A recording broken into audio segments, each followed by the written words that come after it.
नमस्कार दोस्तों, most welcome है आपका इस red diamond coaching channel with Mintu Babu पर। ये जो सहायक अध्यापक भर्ती परीक्षा सन 2019 में हुई थी, क्योंकि 6 जनवरी सन 2019 में हुई थी और उसके बाद अभी कोई भी नई भर्ती परीक्षा नहीं हुई है, तो काफ़ी बेनिफिशियल होगा यदि आप देखते हैं कि लास्ट बार कैसा क्वेश्चन पेपर आया था। ठीक है, तो यहाँ पे वही देखेंगे। पहला क्वेश्चन था कि गैगने के अधिगम सोपान का सही क्रम क्या है। तो यहाँ पे जो 4 विकल्प दिए गए थे और गैगने के अधिगम सोपान के 4 यहाँ पे ऑप्शन दिए थे, इसमें से सही कौन सा ये आपको बताना था। तो इतने में से बताइएगा कौन सा ऑप्शन सही है।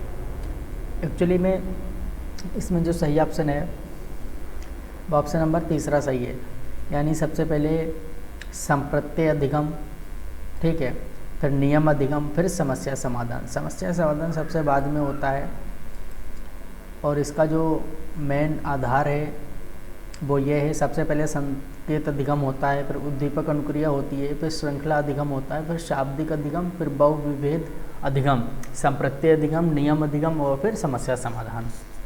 तो ये क्वेश्चन आया हुआ था। अगला क्वेश्चन है, सृजनात्मक समस्या समाधान की वह अवस्था है जिसमें व्यक्ति समस्या पर ध्यान नहीं देता। तो वह अवस्था कौन सी होती है जिसमें व्यक्ति समस्या पर ध्यान नहीं देता। तो देखिए ध्यान से सुनिएगा, इसमें लिखा है ध्यान नहीं देता। एक्चुअली में अगर कोई भी आपके शरीर में या किसी के शरीर में कोई बीमारी शुरू हो रही होती है, उसको कहते हैं उद्भवन या इनक्यूबेशन। तो अगर कोई समस्या शुरू हो रही है तो हम लोग उस पर ध्यान नहीं देते हैं, इसीलिए इसका ऑप्शन नंबर 3 सही हो जाएगा, ये वाला इनक्यूबेशन पीरियड या उद्भवन। ठीक है, तो देखिएगा,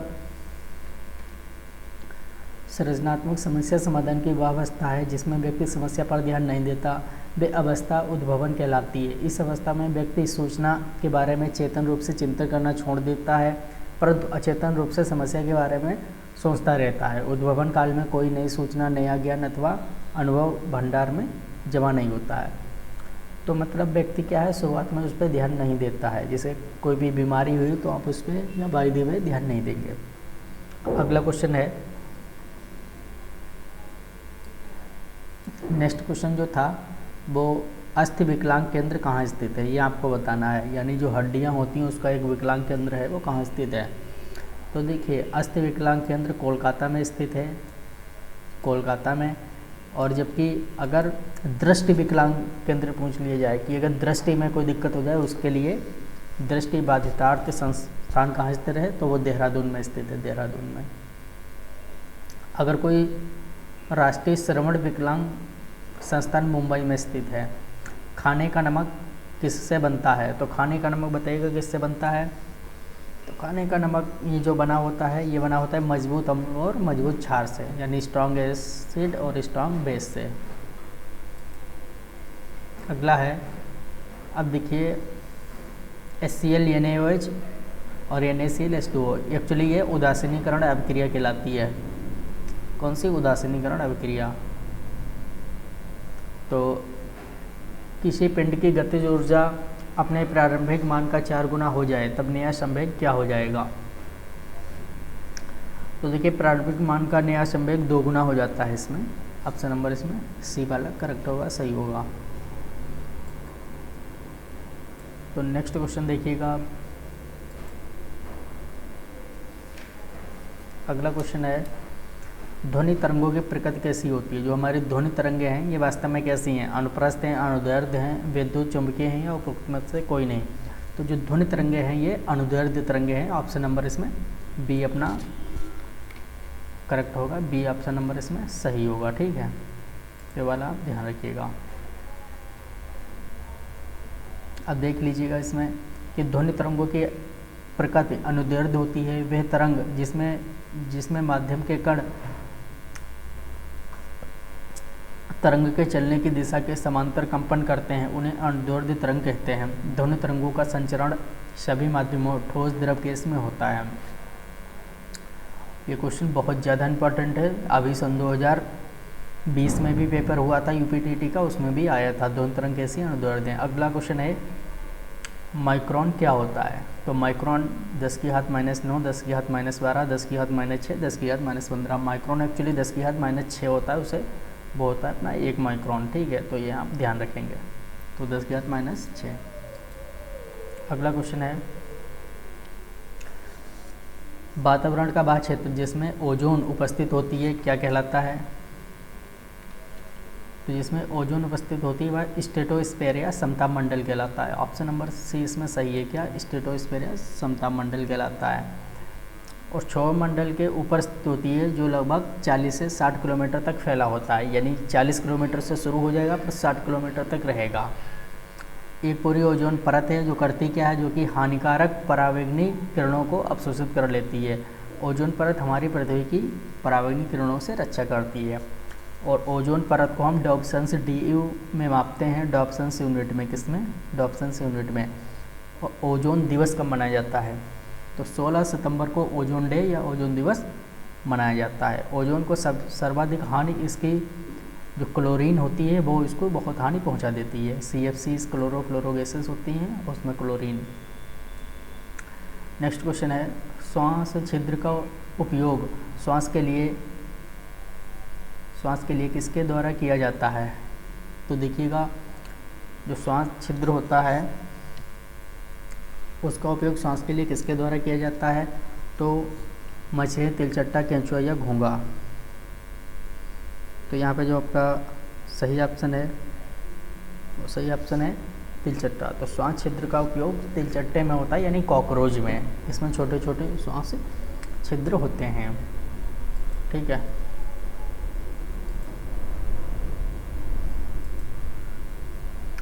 तो कॉकरोच के शरीर के पार्श्व भाग में छोटे छोटे छिद्र होते हैं। ये छिद्र श्वास रंध्र या स्पाइरिकल्स कहलाते हैं। कॉकरोच में इन्हीं श्वास या इन्हीं छिद्रों के द्वारा होता है, जो श्वास होता है इन्हीं छिद्रों से होता है। ऑक्सीजन समृद्ध वायु श्वास रंध्रों से श्वास नली में जाकर शरीर के ऊतकों में विकसित होती है और शरीर के प्रत्येक कोशिकाओं में पहुंचती है। इसी प्रकार कोशिकाओं से कार्बन डाइऑक्साइड श्वास नली में आ जाती है और श्वास रंध्रों से बाहर निकल जाती है। नेक्स्ट क्वेश्चन है, सरल रेखा पर गतिशील किसी कण की स्थिति x समय के साथ संबंध x = 6t² - 5t के अनुसार बदलती है। तो ये तुम्हारा क्वेश्चन दिया है, इसका आंसर देख लीजिएगा। तो जहाँ x मीटर में है, t सेकंड में, कण का प्रारंभिक वेग ज्ञात कीजिए। तो देखिएगा ये जो है इसका सॉल्यूशन क्या है, इसमें गिवन है। तो देखिए ये वाली इक्वेशन ऑलरेडी दी है। वेग इसमें वेलोसिटी dx/dt, d/dt, और यहाँ पे ये जो दिख रहा है यहाँ पे x का मान रख दिया गया है 6t - 5t। यहाँ पे क्या है, x का ये मान रख दिया गया है, ये वाला। अब आप जान गए हैं मान रखा गया, ठीक है। तो उसके बाद फिर इसे सॉल्व कर लेंगे। सॉल्व करने के बाद फिर ये 12t - 5 और dx/dt वेलोसिटी आएगा। प्रारंभिक वेग इसमें ज्ञात करना था, तो प्रारंभिक वेग यहाँ पे जो ये आया था उसमें t 0 रख देंगे और फिर 12 की इसमें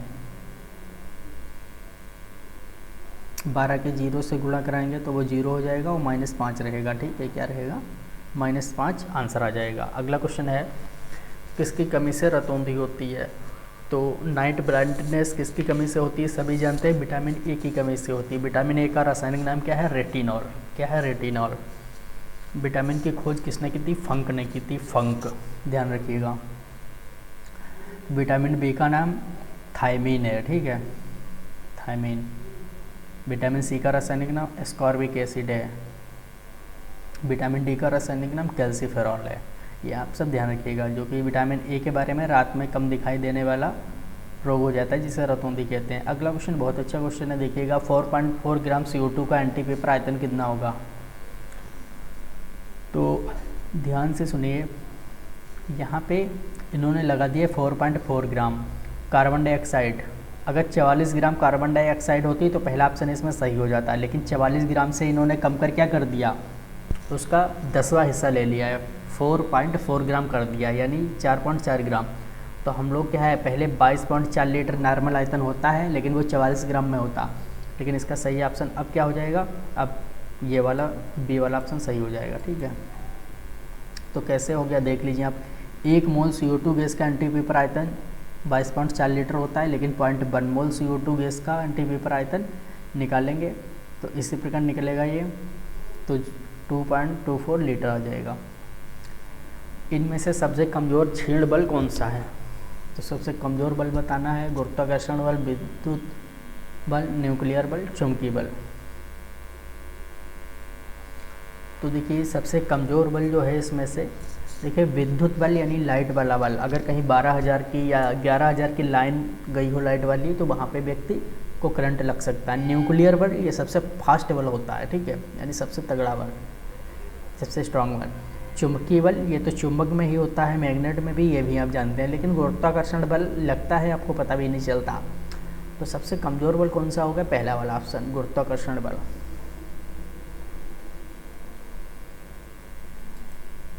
तो क्वेश्चन नंबर आपने तो देख लीजिएगा इसका ये सॉल्यूशन। प्रकृति में उपस्थित प्रत्येक 2 बिंदु द्रव्यमान एक दूसरे को आकर्षित करते हैं। पिंड के इस आकर्षण बल को गुरुत्वाकर्षण बल कहा जाता है। गुरुत्वाकर्षण बल सर्वात्रिक आकर्षण बल होता है, अर्थात ब्रह्मांड में उपस्थित प्रत्येक 2 पिंडों के मध्य पाया जाता है। यह बल प्रकृति में पाए जाने वाले सभी बलों से दुर्लभ, क्षीण यानी कि कमज़ोर होता है। तो ये आप लोग ध्यान रखेंगे। नेक्स्ट क्वेश्चन देखिएगा। अगला क्वेश्चन है बी के किस मान के लिए, यानी जो इसमें दी गई है समीकरण b² + 8b > 9b + 14 सत्य है। तो इसमें वैल्यू इसमें सबकी रखेंगे और उसके बाद देखेंगे। तो आप देख लीजिएगा, इसे सॉल्व करेंगे वैल्यू रखने के बाद। तो इसमें b > 5 और b <- 4, यही वाला ऑप्शन इसमें सही निकल के आएगा पूरी वैल्यू रखने के बाद। तो आप ये देख लीजिए। अगला क्वेश्चन है संलग्न चित्र में a + b AC = 5 AD और AC AD = 8। तो आयतन ABCD का क्षेत्रफल कितना होगा? तो मैथ वाले क्वेश्चन है, हम आपको दिखा दे रहे हैं। ये जब हमारा एक डिजिटल पैड आ जाएगा तो हम आपको इस पर थोड़ा सॉल्व करके दिखाएंगे। अभी आप ऐसे ही देख लीजिए। तो एक्चुअली हमने जो आपको क्वेश्चन नंबर अभी ये 15 बताया था, तो इसमें 60 स्क्वायर यूनिट आएगा, 60 वर्ग इकाई, ठीक है। तो ये वाला ऑप्शन सही होगा आपका। नेक्स्ट क्वेश्चन नंबर 16 देखिए।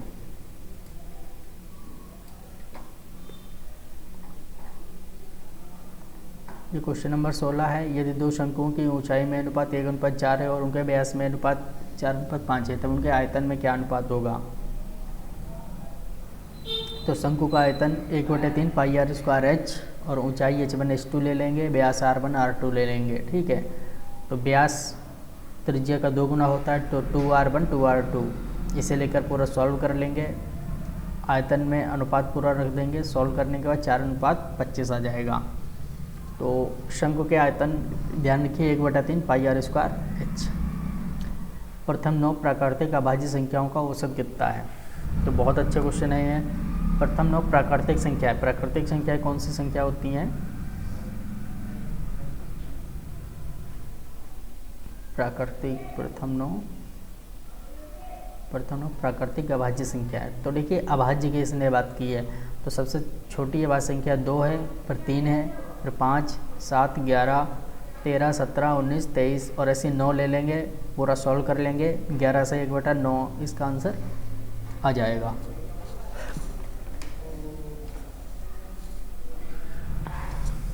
तो नेक्स्ट क्वेश्चन देखिएगा आप।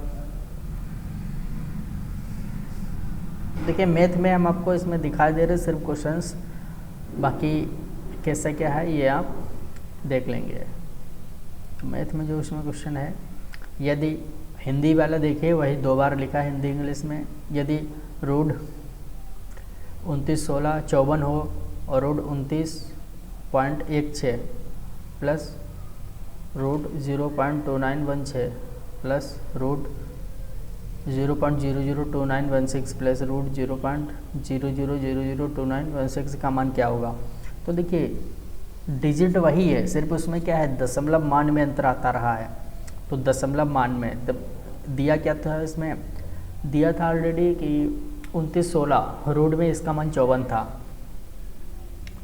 तो जब उसका मान 54 रखा है तो अगर हम रोड में इसके हिसाब से अगर इसका मान निकालेंगे 29.116 का, तो यहाँ पे 2 डिजिट के बाद पॉइंट लगाएं, हम 1 के बाद पॉइंट लगा के लिख देंगे। यहाँ पे 4 के बाद लगाएं, हम 2 के बाद लगाएंगे, यानी उसके डबल के आधे कर देंगे।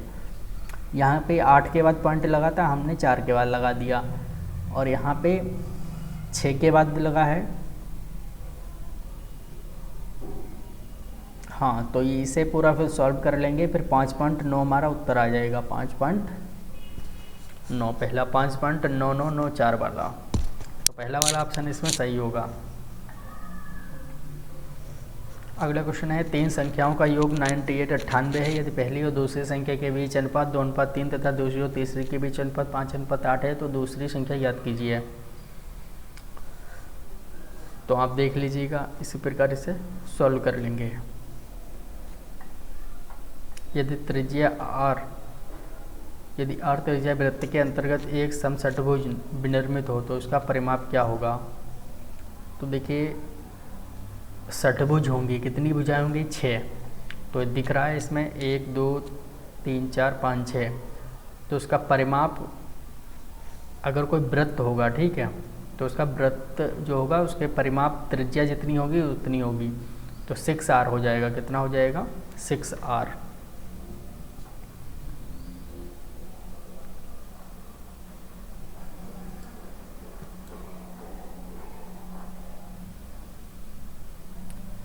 अगला क्वेश्चन देखिएगा, अगला क्वेश्चन है क्वेश्चन नंबर 21।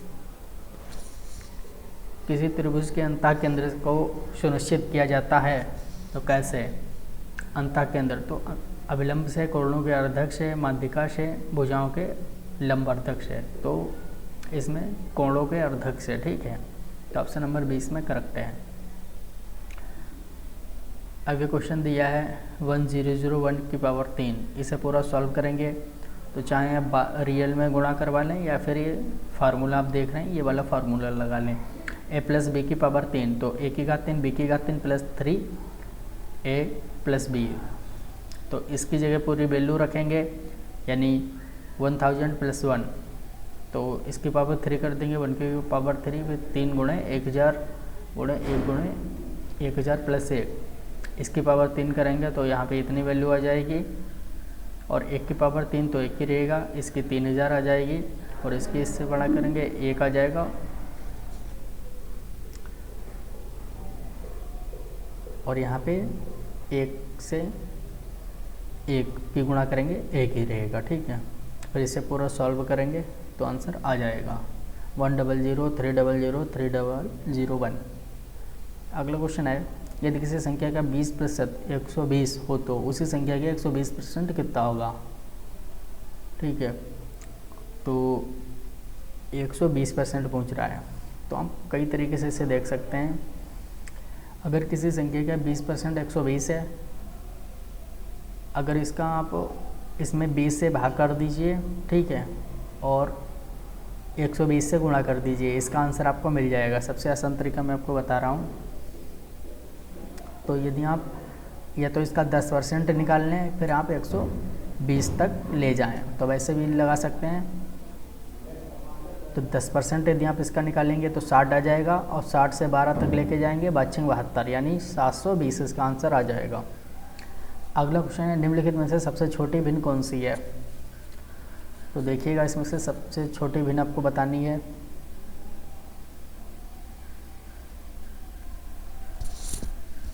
तो सबसे अच्छा इसका ऑप्शन तो यही है कि इसे आप लोग पॉइंट में सॉल्व करके ही लगाइए। यहाँ पे हम पॉइंट लगाएंगे तो 11 × 5 = 55, 11 × 6 = 66 ज़्यादा हो जाएगा। 11 × 5 = 55, यहाँ पे पहले में 5 रहेगा। जो दूसरा वाला है तो उसमें भी पॉइंट लगाएंगे, ठीक है। तो इसमें भी आप देख लेंगे, ठीक है। 18 18 और 2 36 38 54 28 को 72 ऐसे करके पूरा, और इसका जो सही ऑप्शन ये आएगा 5, यानी सबसे छोटी भिन्न कौन सी है।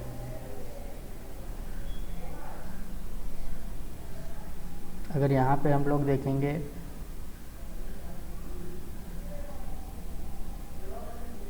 इसका सही जो ऑप्शन होगा ऑप्शन नंबर डी है इसमें, ठीक है। तो 5/6 इसमें, सॉरी इसमें ये, हाँ ऑप्शन नंबर डी, ये 19/36 इसमें सही होगा। तो ये आप लोग देख सकते हैं। तो यहाँ पे 5.4 आ जाएगा और यहाँ पे 7.2.68, सबसे छोटी 19/36 रहेगी जो ऑप्शन दिया है उसमें। एक आयतन की लंबाई में 25% की वृद्धि होती है, उसकी चौड़ाई कितने प्रतिशत घटा दी जाए ताकि उसका क्षेत्रफल समान रहे। तो देखिए इसमें जितनी वृद्धि हो रही है और कितना घटा दिया जाए, ऐसा करके इसमें पूछ रहा है। तो कभी ऐसा भी क्वेश्चन हो, इसमें पूछ रहा है कि कितने प्रतिशत घटा दिया जाए। अगर कभी घटाने के लिए पूछता है तो हम लोग 100 में उतने ही जोड़ देंगे, ठीक है। तो 25 दिया है, 100 में हम लोग 25 जोड़ देंगे, 125 हो जाएगा। कितना हो जाएगा? 125। तो 125 से हम लोग भाग कर देंगे। तो आयतन की लंबाई 25%, तो 25/125 × 100, इसे सॉल्व कर लेंगे, 20 आंसर आ रहा। तो कभी घटाने के लिए पूछ रहा है जोड़ देंगे, जोड़ने के लिए पूछ रहा है तो घटा देंगे, ऐसे करके कर लेंगे, आंसर आ जाएगा। तो ये किस किस के बराबर है? 1.27 बार दिया है ये। तो देखिए जहाँ पे बार दिया होता है तो वहाँ पे उतने बार हटा के नीचे 99 आ जाएगा, ठीक है। ये इसका रूल होता है। तो ये बार हटा दिया, नीचे 99 आ गया 2 बार यानी। और फिर उसके बाद इसे सॉल्व करेंगे तो 1 से ही 3/11 आ जाएगा और फिर इसे सॉल्व करेंगे तो 14/11 आ जाएगा।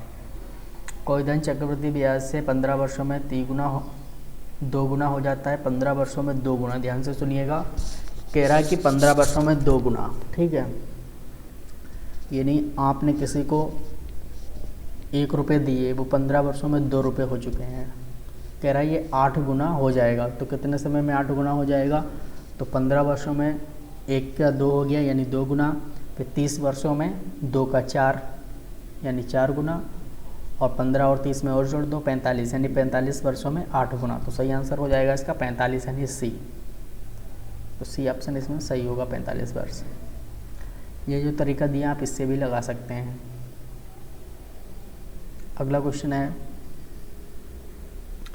तो मैथ में आप लोग देख लेंगे, हम नेक्स्ट भी आपको दिखला दे रहे हैं कि कैसे क्या पेपर आता है, ठीक है।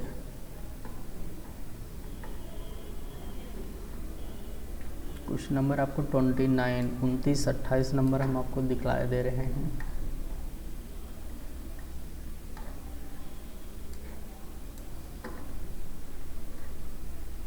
देखिए x² - y² - 9z² plus 6yz, इसके फैक्टर क्या होंगे या गुणनखंड क्या होंगे? तो इसके फैक्टर देख लेंगे।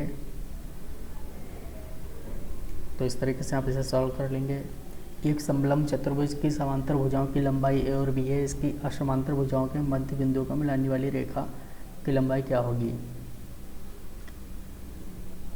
तो a + b/2 रहेगा इसमें। तो इस तरीके से ये रहेगा समांतर और समांतर भुजा, और मध्य में मिलाने वाले की लंबाई कितनी होगी उसकी आधी आधी कर लेंगे। आधी आधी करने के लिए 2 से भाग कर देंगे, तो a + b/2।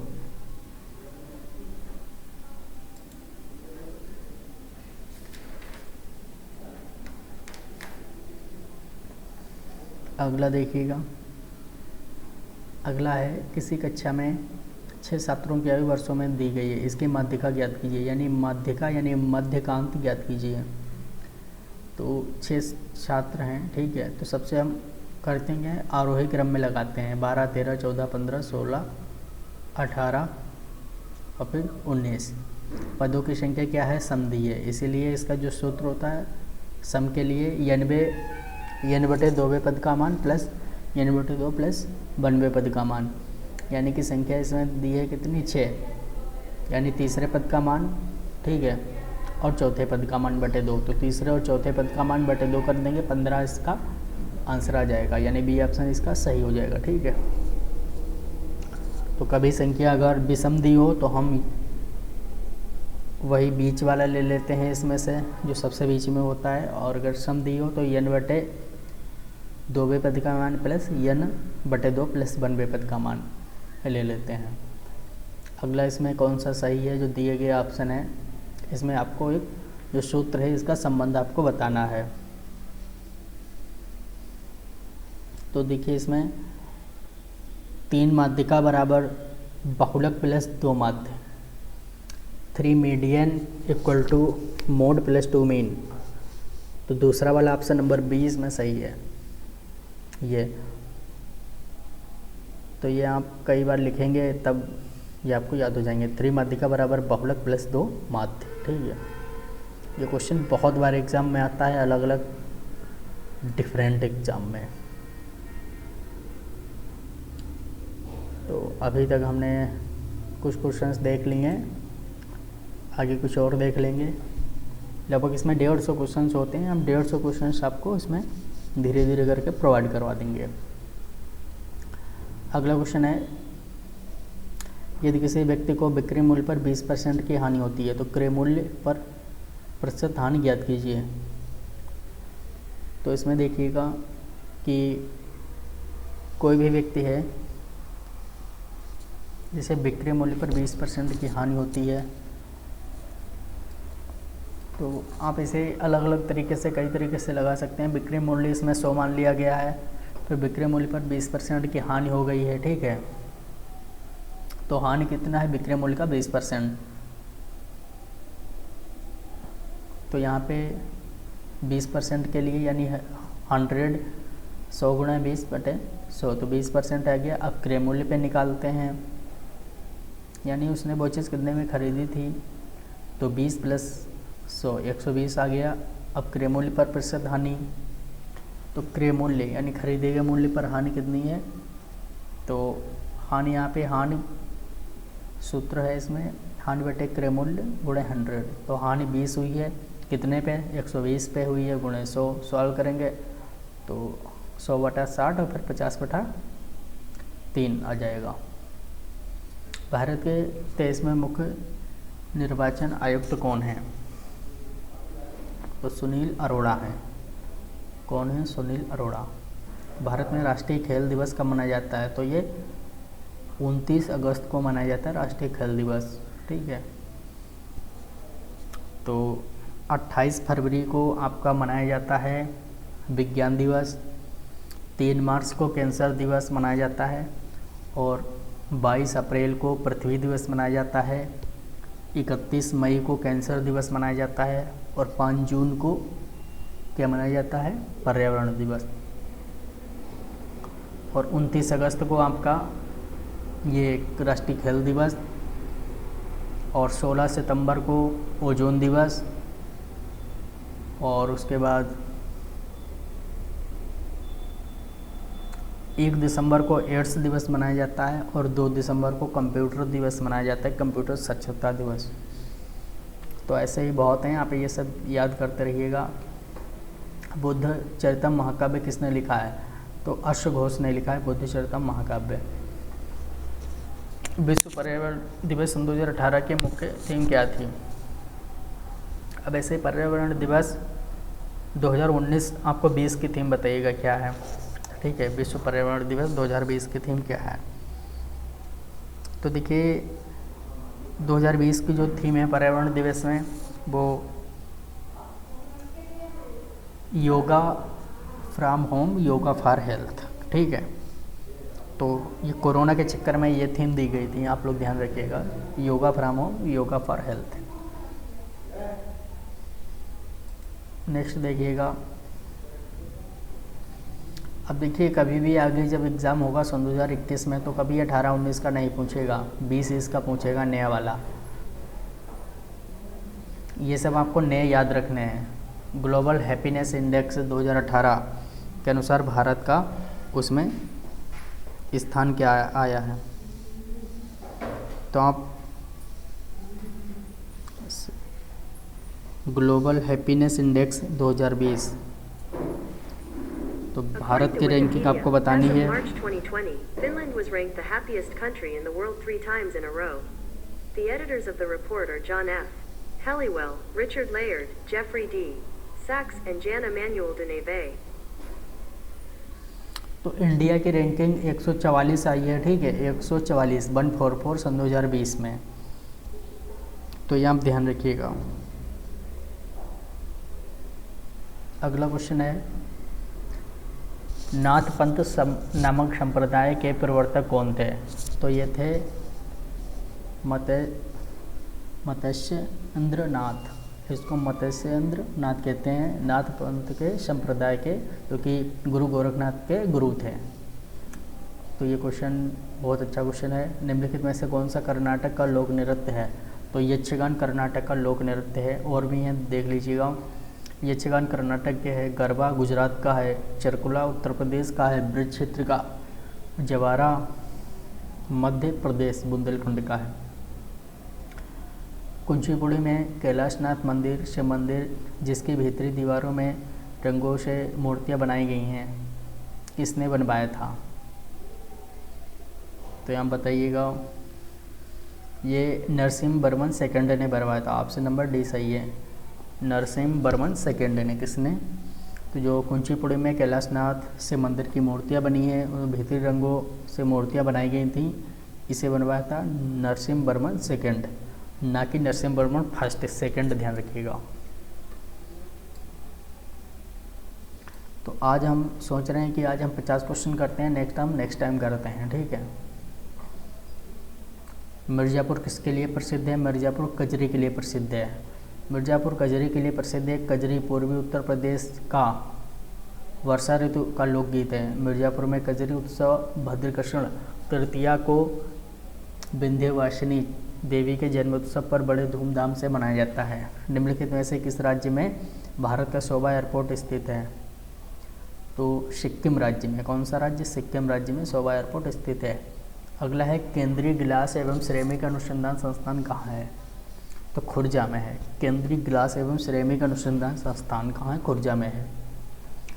भारत का रमन मैग्सेसे पुरस्कार किसे प्रदान किया गया? सन 2018 की बात है, तो इसे मत देखिए। अब ये चीज़ें आपको अपडेट देखनी है, न्यू वाली।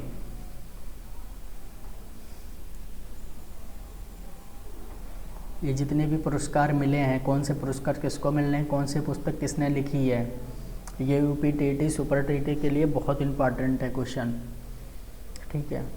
तो यहाँ आप ध्यान रखिएगा। ये आपका 30 नंबर का उसमें जीएस आता है। तो देखिए, जीएस 30 नंबर की भर के आती है। तो 30 नंबर के जीएस आपकी सिलेक्शन हो पाएगा या नहीं, इसमें पूरा योगदान देती है।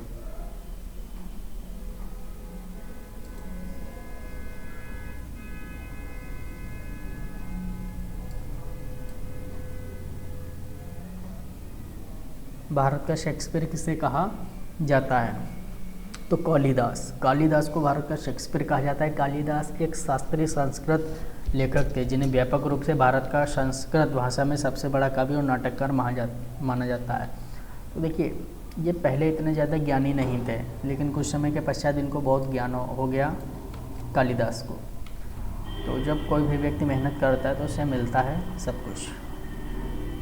मेले वगैरह बहुत आते हैं, तो मेले भी आप पढ़ लीजिएगा। तो आज हम लोग इतने ही क्वेश्चन करेंगे, नेक्स्ट टाइम और भी क्वेश्चंस करेंगे। आप हमारे red diamond coaching channel with Mintu Babu को लाइक से सब्सक्राइब जरूर करें। हम धीरे धीरे क्वालिटी गुणवत्ता बढ़ाते जाएंगे, ठीक है। ओके, धन्यवाद।